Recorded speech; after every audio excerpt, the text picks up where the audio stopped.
দলের সিদ্ধান্ত ভেঙে উপজেলার ভোটে থাকা ৬৪ নেতাকে কারণ দর্শানোর নোটিশ দিয়েছে বিএনপি। এর মধ্যে দলের নানা পদে আছেন ১৮ জন, আগে দায়িত্ব পালন করেছেন বাকিরা।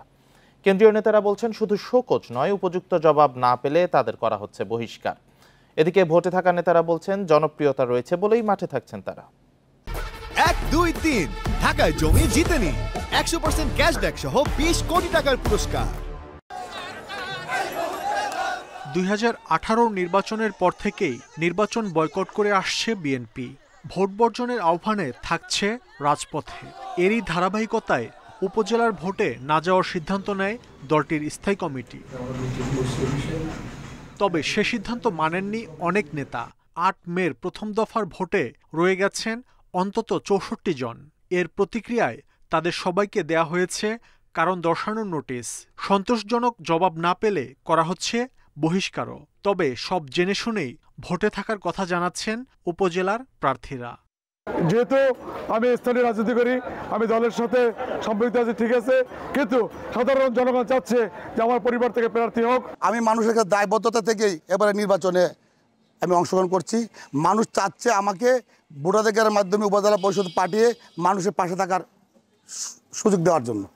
বিএনপির জ্যেষ্ঠ নেতারা বলছেন, সব দিক পর্যালোচনা করেই ভোট বর্জনের সিদ্ধান্ত নিয়েছেন তারা। কেউ দলীয় সিদ্ধান্তের বিরুদ্ধে গেলে ছাড় দেয়া হবে না। সার্বিকভাবে বিএনপি অংশগ্রহণ এখানে হচ্ছে, ছোটছাটা এগুলো তো এগুলো কোনো হিসাবে নাই। যারা জেনে শুনে যেখানে নির্বাচন ব্যবস্থায় নাই, তো এরা কি আদৌ কোনো রাজনৈতিক ব্যক্তিত্ব কিনা, এটাও নিয়ে তো প্রশ্ন আসতে পারে। নির্বাচনে অংশগ্রহণ করে যদিও দু একজন জয়লাভ করে চলে আসতে পারে ফাইট করে, পরে তো এরা দলে থাকে না, এরা সরকারের দলে হয়ে যায়, সরকারের অনুগত হয়ে যায়। কারণ দান, অবদান, অনুদান একটা ব্যবস্থা আছে না। তারা বলছেন, ভোট সুষ্ঠু হবে না জেনেই নির্বাচন বর্জনের সিদ্ধান্ত। ভোটাররাও এ নির্বাচন প্রত্যাখ্যান করবে বলে মনে করেন তারা।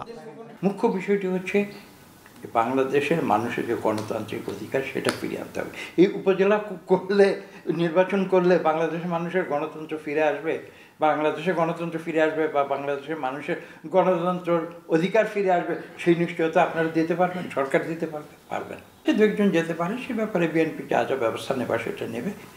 কেন্দ্রীয় সিদ্ধান্ত মেনে দলের যে কোনো কর্মসূচি বাস্তবায়নে সবাইকে মাঠে থাকার আহ্বান জানাচ্ছে বিএনপি। মাহমুদ শরীফ, ইন্ডিপেন্ডেন্ট নিউজ, ঢাকা।